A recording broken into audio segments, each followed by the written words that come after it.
Russie. Regardez ces images qui font la fierté de Moscou ce matin. Le tir réussi d'un missile balistique Sarmat, capable de raser, nous dit-on, un territoire grand comme la France. Est-ce une simple provocation ou un avertissement à prendre très au sérieux? Avant de nous entendre, écoutons Vladimir Poutine. C'est véritablement une arme unique qui va renforcer le potentiel militaire de nos forces armées et qui fera réfléchir à deux fois ceux qui essaient de menacer notre pays avec une rhétorique déchaînée et agressive. Voilà pour les déclarations du président russe. Vous allez nous dire ce que vous pensez de ce missile et de ces annonces, parce que les deux sont très importants. Juste avant, pour bien comprendre, Nivine Potros, expliquez-nous ce qu'est ce Satan 2.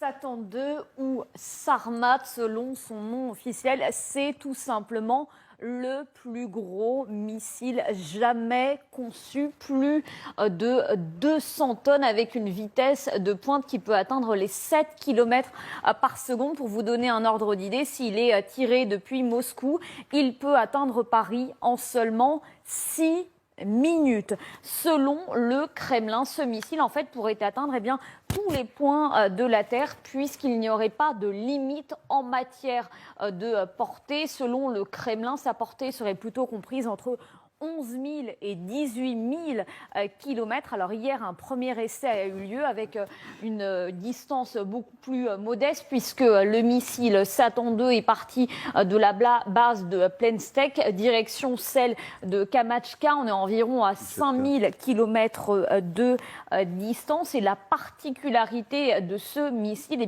c'est qu'il peut changer de trajectoire, y compris juste avant d'atteindre sa cible, ce qui évidemment le rend très difficile à intercepter, voire même impossible d'échapper aux armes de défense anti-missiles, d'autant plus qu'il peut atteindre une cible à 10 mètres près. Quand on sait qu'il peut être tiré de 18 000 km, évidemment, c'est très impressionnant. Il pourrait être équipé d'une dizaine de têtes nucléaires avec une puissance maximale de 50 mégatonnes.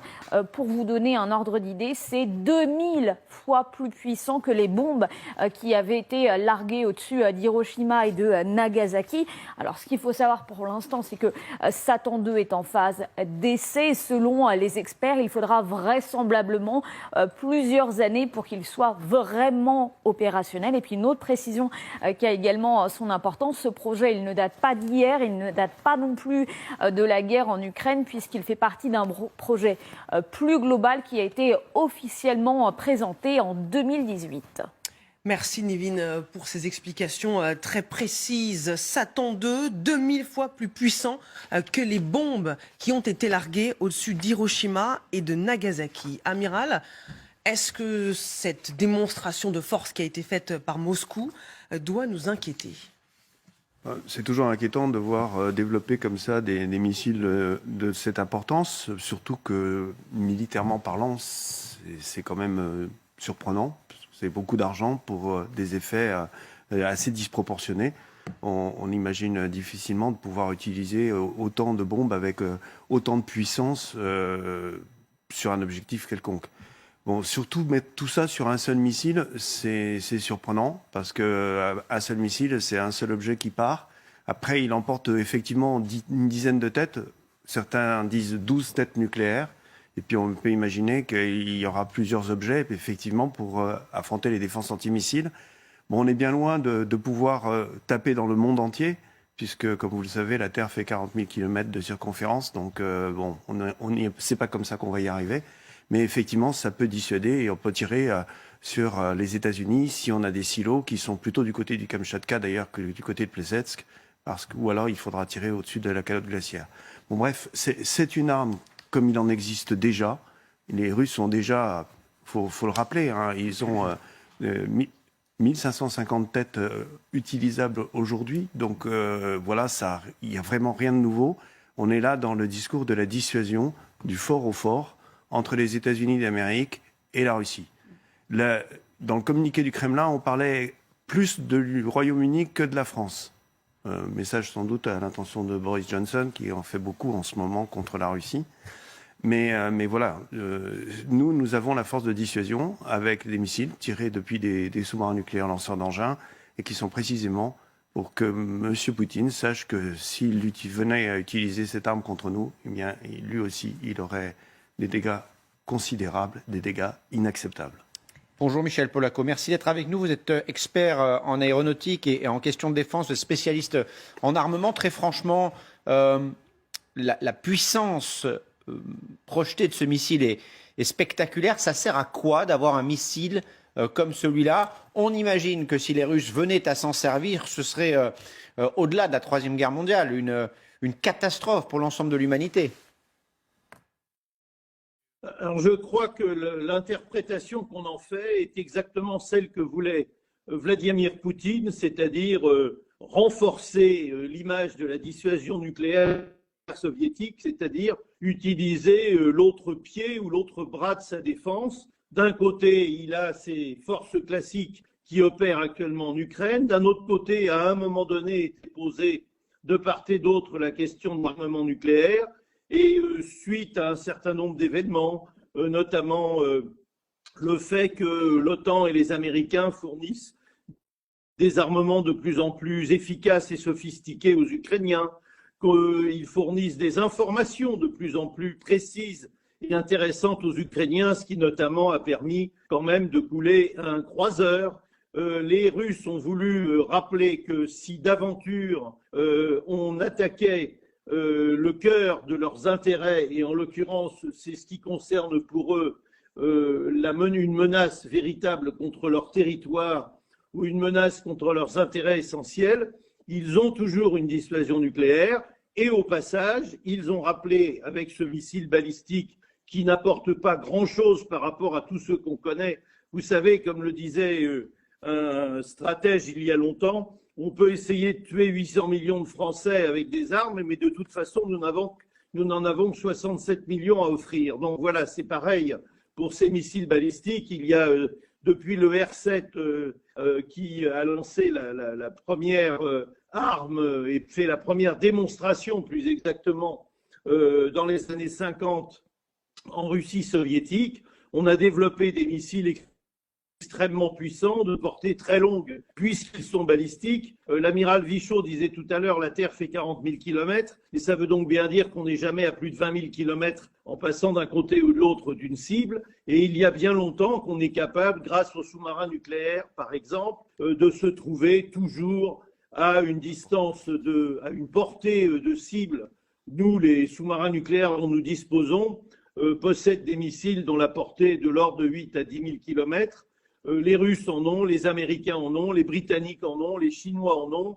Et ce n'est pas parce qu'on ajoute 12 têtes au lieu de 6 têtes ou 8 têtes que ça change grand-chose. Simplement, c'est un message aux Américains d'abord et à l'OTAN ensuite pour dire nous avons modernisé la dissuasion nucléaire soviétique qui donc est maintenant une dissuasion nucléaire russe entièrement autonome et toujours aussi puissante et même encore plus puissante. C'est donc un message extrêmement politique. D'ailleurs, ils ont respecté les règles, c'est-à-dire qu'avant de tirer ce missile, ce test, ils ont prévenu les Américains et les autres possesseurs d'armes nucléaires dans le monde de manière à ce que ça ne puisse pas être pris comme un tir réel, mais que ce soit clairement pris comme un tir d'essai. Donc, ils ont respecté la règle. Simplement, ils ont envoyé un message très important pour dire ce qui se passe en ce moment en Ukraine, ça relève du classique, ça ne relève pas de la sécurité et de la sûreté du territoire russe ou de vos propres territoires. Et par conséquent, pas de débat nucléaire, sinon, vous voyez, nous sommes en mesure de vous démontrer que notre dissuasion est toujours et encore plus crédible. Michel Polaco, on a bien compris en vous écoutant que ce tir de missile est destiné à faire peur, hein, c'est le message politique envoyé par Vladimir Poutine. Ce n'est pas une arme unique sans équivalent, comme nous le dit le président russe. Mais très concrètement, cette arme qui peut transporter une dizaine d'ogives nucléaires, est-ce qu'elle est capable de raser un territoire comme la France? Quelle est sa capacité de destruction? C'est ça qu'on a envie de comprendre potentiellement ce matin. Alors, ces armes-là ne sont jamais tirées à l'unité. ni par les Français, ni par les Anglais, ni par les Américains, ni par les Chinois, ni par les Russes ou par d'autres, puisque vous savez que maintenant vous avez l'Inde, le Pakistan, etc., qui possèdent des armes nucléaires. Elles ne sont jamais tirées à l'unité. Et lorsqu'il y avait, avant la guerre froide, jusqu'à 30 000 ogives nucléaires de chaque côté, dans chaque camp, à l'est et à l'ouest, il y avait de quoi rayer à peu près tous les pays de la Terre sans aucune difficulté. Et il n'y a absolument aucun intérêt à faire des destructions massives avec une seule arme, sachant que, au contraire, la capacité de pénétration de ces armes, qui est considérable, puisqu'elles sont quasiment ininterceptables, est encore plus grande à partir du moment où on en tire plusieurs à la fois. Donc je pense que, si vous voulez, il ne faut pas surinterpréter la puissance gigantesque de cette arme russe. Vous savez que ce sont les Russes qui ont tiré la plus grosse, enfin essayé, la plus grosse bombe nucléaire qui a jamais été fabriquée dans l'histoire, qui faisait plus de 50 mégatonnes. Je pense que restons-en là, comprenons le message et de notre côté, rappelons aussi aux Russes que nous avons la capacité, même nous les Français, en dissuasion du faible au fort, mais les Américains en dissuasion du fort au fort, de causer des dégâts insupportables à la Russie au cas où d'aventure elle déciderait de faire emploi de cette arme, et quand bien même elle nous détruirait, nous serions en mesure, une fois détruits, de lui provoquer des dégâts absolument intolérables. C'est le principe même de la dissuasion. Mais je pense que là, on est dans un combat de communication qui fait partie de la dissuasion, et que ça s'arrête là, car cette arme n'apporte pas grand-chose à la capacité russe connue et connue depuis des décennies. Merci Michel Polaco. Merci beaucoup d'avoir pris le temps de nous répondre en direct ce matin sur LCI. Michel Polaco nous dit cette arme, c'est un message. Lequel ? Là, nous sommes dans la parfaite démonstration de la 5e génération de la guerre, c'est-à-dire on utilise toujours de moyens pour la guerre d'information, pour la guerre sur le terrain, en utilisant avec l'artillerie de différentes méthodes, enfin avec les satellites, etc. Donc pour moi, dès le début, ça a été et ça continue à être un message qui est d'ailleurs dans la continuation de discours de Vladimir Poutine, lorsqu'il a dit il y a quelques années il ne voit pas le monde sans la Russie. Donc à mon avis, c'est un message pour raisonner peut-être les Occidentaux. Mais bon, pour le rappel, cette guerre, elle a été bien débutée par la Russie en violation de toute convention internationale et toute règle de guerre internationale. Il continue à le faire. Donc pour moi, c'est un message de peur, mais il avait compris que l'Occident, c'est ça en fait, de ça qu'il a peur, de nucléaire, donc il tape dessus.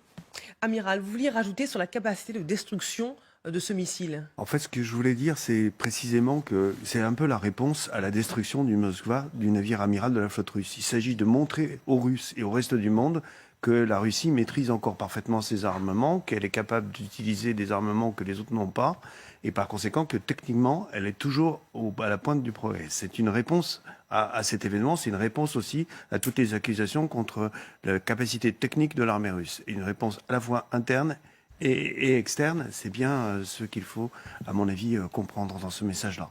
Et puis c'est de rappeler aussi aux Américains qui ont peut-être fourni, dont on a dit qu'ils avaient fourni les renseignements utiles pour couler ce croiseur amiral, que le chemin est étroit entre la Troisième Guerre mondiale et le soutien ouvert et affiché à l'Ukraine. Merci Amiral, vous restez avec nous évidemment.